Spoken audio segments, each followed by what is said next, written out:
Hi YouTube, this is Cheryl and this is FYI Friday 15-minute Bible study. I hope you're having a great Friday. I am thus far. Let's start right where we left off. We left off at verse 15, Revelation chapter 9. So today I want to finish from there. We are talking about the four angels that will be loosed from the river Euphrates.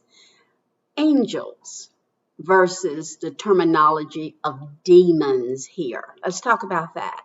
You know, most of you know about the war that went on in heaven where a third of the angels were kicked out with them that became their leader, Lucifer, right? So there are fallen angels that were sinful beyond that act as well. And so when we talked about the ones that are bound, locked in hell, they were charged with sins and criminal acts that God declared so terrible they had to be locked away. Well, it's the same with these in the river Euphrates. There's no way in the world would you think beautiful, godly angels are being bound in a river for centuries. So these that the terminology angels would have to be fallen angels.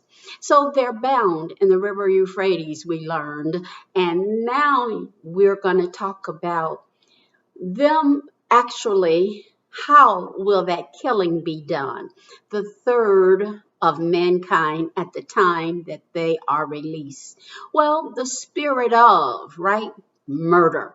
Well, the spirit of murder is already on the planet, but a third of the population, that has not been the case thus far. So how would these four demonic fallen angels, when they're released, how would people know there's a turn, there's a change that has happened? Well, the verses that we're going to read today, it kind of points to the fact that they influence, right? There becomes a military attack that these four is the influence of. So a demonic army, right? Not an army of just men making decisions, but the influence thereof, right? So I thought it was important to speak to you today about it so your imagination wouldn't have it that these four are just going across the earth and slewing a third of mankind, but keep it to your imagination if you wish. It's only God that can give us really clarity. But the different verses that we're going to read now let you know that it's an army of sort. So let's look at that first, all right? So verse 15. So the four angels who have been prepared for the hour, the day, the month, and the year was released to kill a third of mankind. So this we know. So let's go on to verse 16 and see what it says. Verse 16 reads like this. And the number of mounted troops were 200 million. I heard the number. So now if verse 15 is talking about the four angels to be loosed from the river Euphrates, then the next verse starts talking about an army. So this army got to be in conjunction to the four demonic forces released from that river. So what does that tell us? That over in that region is where you can expect this army to appear. But it's not an army of natural men, but demonically influenced by the four that we're speaking of. All right, then let's read verse 17. Now the horses and riders in my vision, remember this is John who's having the vision, looked like this. The rider had breastplates, the colors of fire, sapphire, and brimstone. Remember, they're doing the job that God so ordained. The heads of the horses were like the heads of lions, and out of their mouth came fire, smoke, and brimstone. What's so interesting about that? God uses who and what he will for his purposes. So these are locked away in a river that have an assignment to do what they are to do at a certain appointed time. But this army that we're talking about, this is a vicious looking army. Let's read 18. A third of mankind was killed by the 3 plagues of fire, smoke, and brimstone that exceeded from their mouths. This is the horses that are able to kill by 3 forms: fire, smoke, and brimstones. But again, an army that is being described right behind the verses of those 4 different angels that will be released. Here's the last verse today. Revelation chapter 9, verse 19. For the power of the horses were in their mouths and in their tails. Indeed, their tails were like snakes, having heads with which to inflict harm. So the locusts, we talked about them. They're only stinging mankind. These have the assignment to kill. So let's describe what it's saying again in Revelation 9 and 19. For the power of the horses were in their mouths and in their tails. Indeed, their tails was like snakes, having heads with which to inflict harm. So today, what we're reading, Revelation chapter 9, verse 16 through 19. This army that is being described comes right behind verse 15. Now, someone would say, is this the army, the war of Armageddon? So this is why you have to pray and you ask the Lord, give me revelation knowledge. What is it that I should be understanding? Because the church body at large, it has many debates within itself. So is this another army that have a count of 2 million strong? 2 million strong. Also, the river Euphrates back in the day, anything that was east of it was Asia. So it gets debated all the time. Is this the sleeping giant, an army of China? There's just so many different schools of thoughts that come across. But if you're like me, early, I learned the subject matter of the Bible I found so interesting. And to know that it has real teeth to it, real meaning, and prophetic.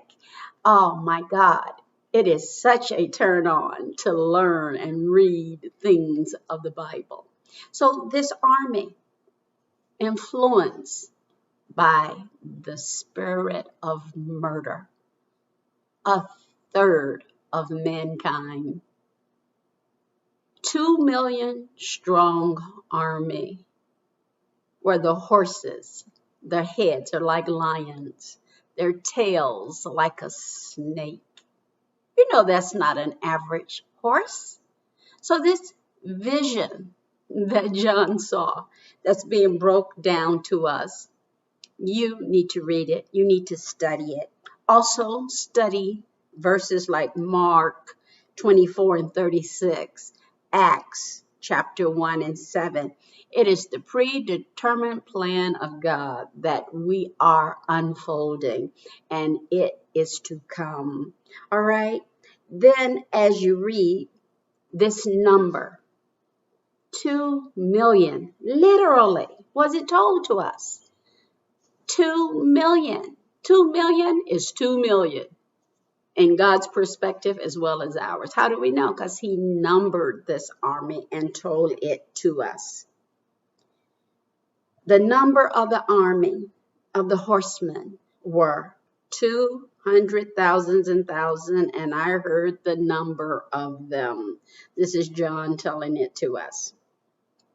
So again, today, we just briefly looked at verses 16 through 19 in Revelation chapter 9, that you may understand. You may have heard it said before that the uniqueness of this is on calendar. We are building understanding, but only God can give you revelation and comprehension to what is being told. I do not want to be on the earth to witness the locusts that'll cause great agitation. A bee can sting me, and I am so pissed off because it's irritating. I do not want to be on the earth whenever these 4 angels, demonic, be released from a river called Euphrates, and an army, my goodness, 2 million strong, with horses that would scare the bejesus out of you, come about and killing those, a third of mankind. So today, I just hope that I've put more meat on the bones, that you may understand that we're talking about a time that's to come. The war called Armageddon is evil against good, good against evil. Have I just described today that army of evil? You'll see as we go further. So enjoy your Friday. I am going to record another one right behind this one. So if you see the same clothing, that's why. Enjoy. I'm Cheryl, and this is FYI 15-minute Bible study. See you soon. Bye.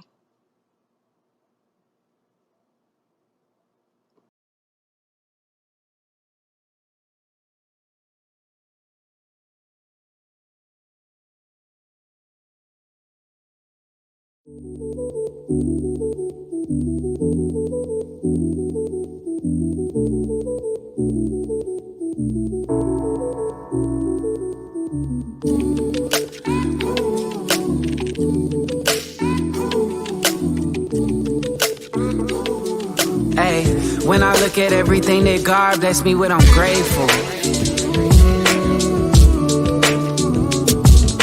I'm grateful. I'm grateful. I'm honored, I'm grateful, I'm humbled, I'm thankful, I'm truly grateful. Hey, I went through the storm, I wandered around the wilderness, ran through muddy waters, I got stuck and tore my ligaments. I'm a product of the mountains and valleys, but in a spirit sense, God wrote the story, I came out of it a lyricist. Hey DJ, turn up the volume, I'm kicking knowledge, I ain't got a bachelor or doctorate, but I'm a scholar, alright. Proverbs speaking, psalms singing, I was crucified with Jesus' palms bleeding, all that see I overcame the darkest night. Look to my right, look to my left, see God's hand at every step. Look to my woman, the sweetest gift, then look again, she heaven sent. Look to my brethren, the vigilance, look to my family, significant. Look at my progress, magnificent. Look at my conscience, it's innocent. Look at my hope, it's infinite. Look at my life, the second chance. Look at nature, his fingerprints. Look all around, the evidence, yeah. See, when I look at everything that God blessed me with, I'm grateful.